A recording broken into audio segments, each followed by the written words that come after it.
नमस्कार. शुक्रवार 18 ऑगस्ट 2023च्या बाजार गप्पांच्या या भागामध्ये आपल्या सगळ्यांचं मनापासून स्वागत. आपला आजचा विषय टाटा स्टील. टाटा स्टील गेले काही दिवस माझ्या बाजार गप्पांच्या अनेक व्हिडिओवरती जी एक मागणी येते ती टाटा स्टीलच्या शेअर्स बद्दल मी काही बोलावं अशी आहे. आणि या लोकाग्रहास्तव आजचा बाजार गप्पांचा विषय टाटा स्टील. यातनं दोन संकेत मी देतो असं मी गमतीनं म्हणेन.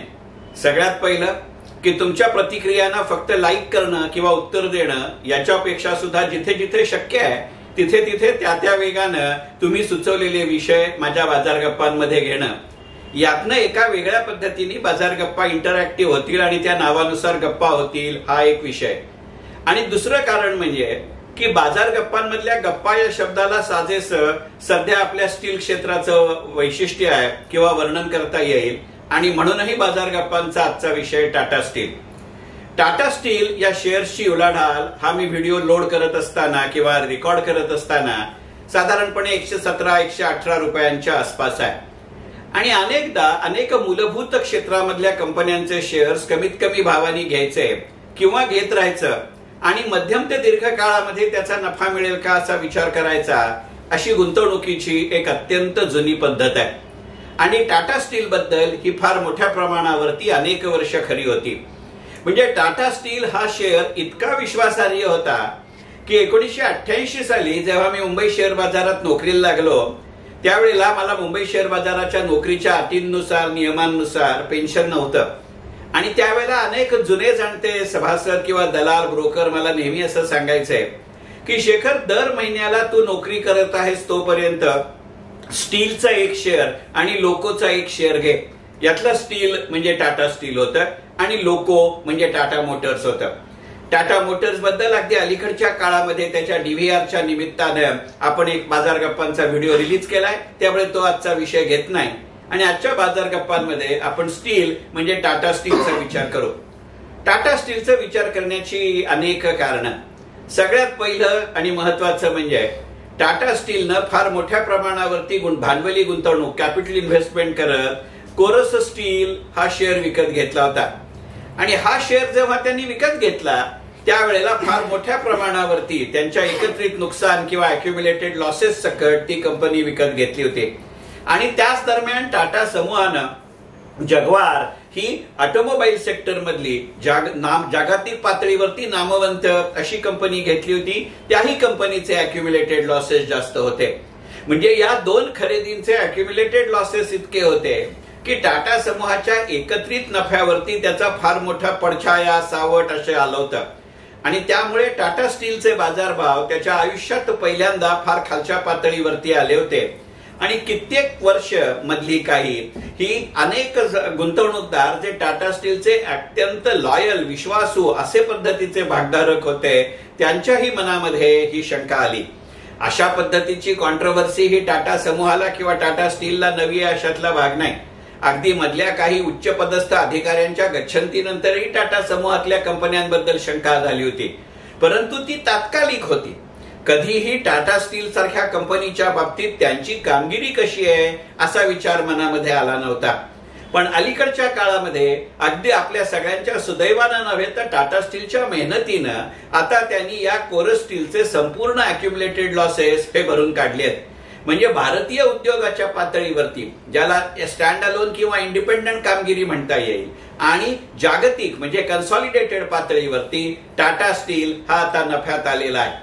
या दृष्टिकोनातनं टाटा स्टील हा शेअर पुन्हा एकदा जुन्या जाणत्या पद्धतीमध्ये जाईल याविषयी कोणतीही शंका नाही.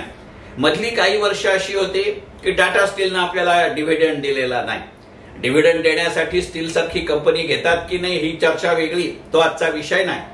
परंतु डिव्हिडंड देण्यातनं ती कंपनी एका विशिष्ट मार्गाने जाते आणि ती गुंतवणूकदारांना भल्याची आहे हा जो संकेत मिळत होता, ज्याची सवय टाटा स्टीलनंच लोकांना लावली होती, तीच या कामगिरीमध्ये कमी पडत होती. येणाऱ्या काळामध्ये अगदी त्यांनी इंटरिम डिव्हिडंड जरी दिला नाही तरी निदान वर्षात एकदा तरी लाभांश देईल अशी त्याची यावेळची कामगिरी आहे. आणि म्हणून आजचा बाजार गप्पांचा विषय टाटा स्टील. दुसरं कारण म्हणजे अगदी अलीकडच्या काळामध्ये टाटा समूहानं त्याच्या विविध कंपन्यांमध्ये स्टील किंवा स्टील विषयक कामगिरी ही विभागली गेली होती. जवळजवळ 9 कंपन्या अशा होत्या की स्टील या एका क्षेत्राशी टाटा समूहातल्या संबंधित होत्या. त्यांचं फार मोठ्या प्रमाणावरती सुसूत्रीकरण, विलिनीकरण करत जवळजवळ 7 कंपन्या एका कंपन्यांमध्ये आता आणण्यात आल्या. आणि मग या विलिनीकरणाचा खरा आर्थिक फायदा, कामगिरीतला फायदा, त्यातलं सुसूत्रीकरण हे आत्ताच अलीकडे संपलेल्या आर्थिक वर्षापासून दृगोच्चर व्हायला लागलंय. याही दृष्टिकोनातनं टाटा स्टीलचा विचार करावा लागेल. म्हणून टाटा स्टील हा आजचा बाजार गप्पांचा विषय. याच्या बरोबरीनं एक तिसरा घटक जो घ्यायचा तो टाटा स्टील या कंपनी पुरेसा मर्यादित नाही, तर एकंदरीतच स्टील या उद्योगाचं असलेलं महत्व या दृष्टिकोनातनं आहे.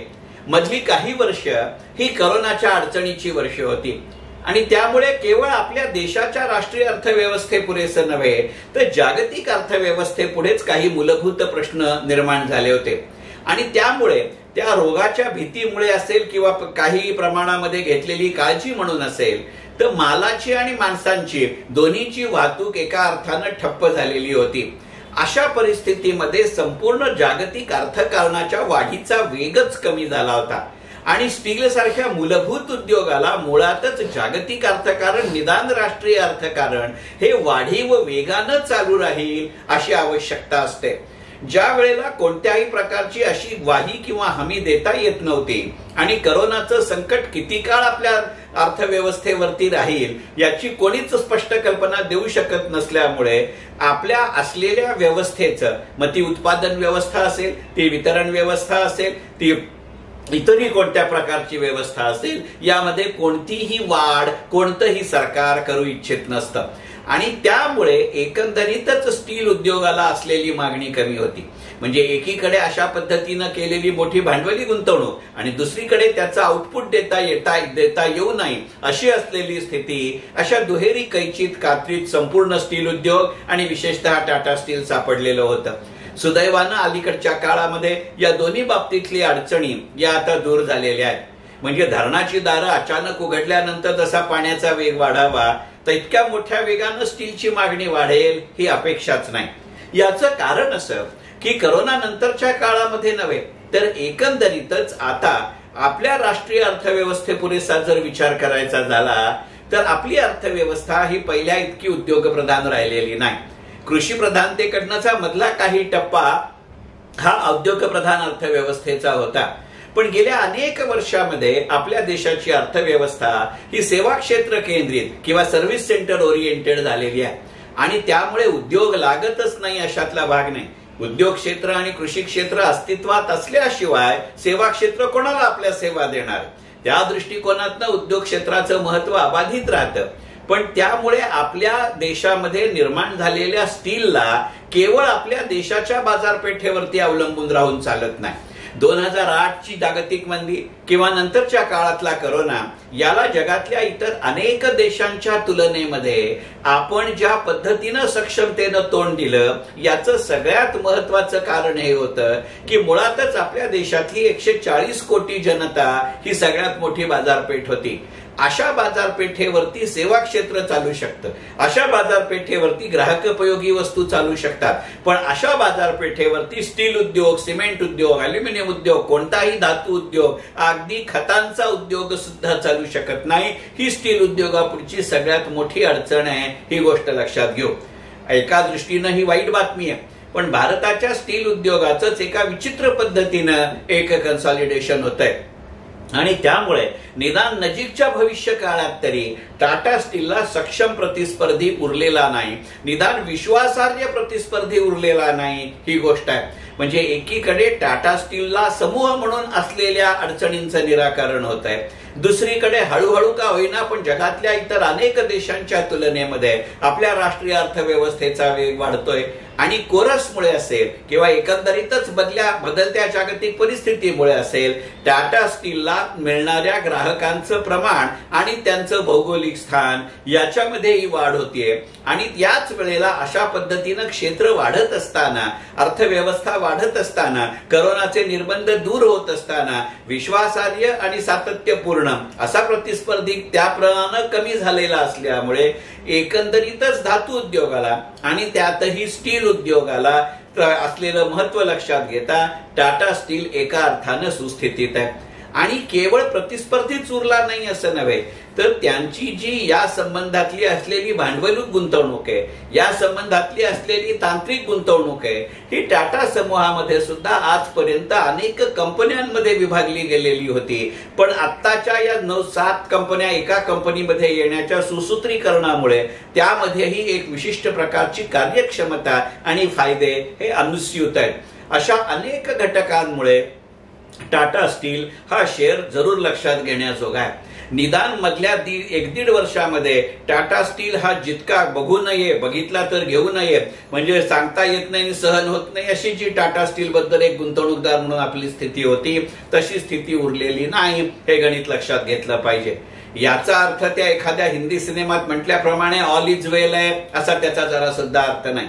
शेवटी मी मगाशी म्हणलं तसं याचे मूलभूत परिणाम केवळ त्या कंपनी पुरेसे नाही, तर ते घटक ज्या उद्योगाशी संबंधित आहेत त्याच्याशी संबंधित आहेत. स्टीलची मागणी ही नेहमीच फार मोठ्या प्रमाणावरती राष्ट्रीय अर्थकारण आणि जागतिक अर्थकारण याच्यावरती अवलंबून असते. आणि विशेषतः ज्या वेळेला तुम्ही जागतिक अर्थकारणाशी आपल्या उत्पादनाची सांगड घालू इच्छित असता किंवा काही प्रमाणात तरी तुमच्या विक्रीचं प्रमाण हे जागतिक अर्थकारणाच्या वेगावरती अवलंबून असतं, त्यावेळेला तुमच्या उत्पादन खर्चा इतकाच तुमच्या वाहतुकीच्या खर्चाचाही विचार करावा लागतो. परंतु सध्याच्या अशांत बदलत्या जागतिक परिस्थितीमध्ये तुमच्या वाहतुकीचे मार्ग किती काळ तुमच्या अनुकूल राहतील याचाही विचार करावा लागतो. त्यामुळे जागतिक बाजारपेठ तर आहे, पण मी माल वेळेवर पोचवू शकतो की नाही याचाही विचार करावा लागतो. बरं, या गोष्टी एकट्या दुकट्या समूहाच्या, एकट्या दुकट्या कंपनीच्या, अगदी वेळ प्रसंगी एकट्या दुकट्या राष्ट्राच्याही हातात नसतात, हे गणित लक्षात घेतलं पाहिजे. म्हणजे निर्यात क्षमता वाढते, निर्यातीची संधी वाढते. हा जितकी संधी असते तितकीच ती काही वेळेला संकटही असते, याचा विचार करावा लागतो. आणि मग अशा जेव्हा संमिश्र वातावरणामध्ये एखादी कंपनी ज्या विशिष्ट क्षेत्रात कार्यरत आहे त्याच्यामध्ये कार्यरत असते, त्यावेळेला त्याच्या वाढीचा वेग हा धीमा असतो. आणि मुळातच स्टील ही लॉंग जस्टेशनची इंडस्ट्री आहे, याची आपल्याला कल्पना आहे. अशा वेळेला त्याच्या वाढी व वेगामध्ये गणित होत असतात. आणि त्यामुळे आपल्या असं लक्षात आलं असेल की केवळ स्टीलच असं नव्हे, तर अगदी ऑटोमोबाईल सारख्या अनेक गोष्टी या आता विकेंद्रीकरणाकडे चालली आहेत. म्हणजे टाटा मोटर्सची परिस्थिती सुधारल्या त्यांनी केलेला जगवारचं एकत्रित नुकसान भरून आल्या इंग्लंडमध्ये टाटा समूहानं 8,000 कोटी रुपयांची गुंतवणूक करत ऑटोमोबाईल सारखी इंडस्ट्री काढली. कदाचित आत्ताच्या टाटा समूहाच्या स्टील कंपन्यांचं सुसूत्रीकरण करण्यामागे कदाचित अशीही भूमिका असू शकते.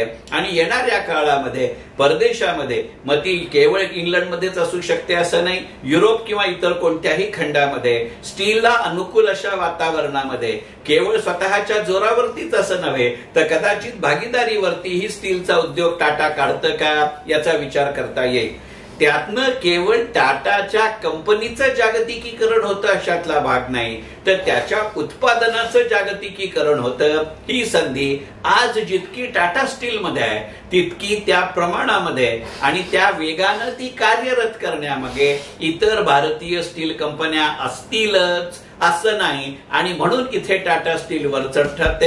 असे अनेकविध मुद्दे तुमच्यासारख्या जाणकार श्रोत्यांसमोर मांडावेत, म्हणून आजचा बाजार गप्पांचा विषय होता टाटा स्टील. मी स्वतः तरी अत्यंत टप्प्याटप्प्याने टाटा स्टीलचे शेअर घेण्याला पूर्णपणे सहमत असलेला माणूस आहे. आणि या ना त्या स्वरूपामध्ये, या ना त्या प्रमाणामध्ये मी अशा पद्धतीची खरेदी करेन याविषयी माझ्या मनात तरी कोणतीही शंका नाही. मनपूर्वक धन्यवाद.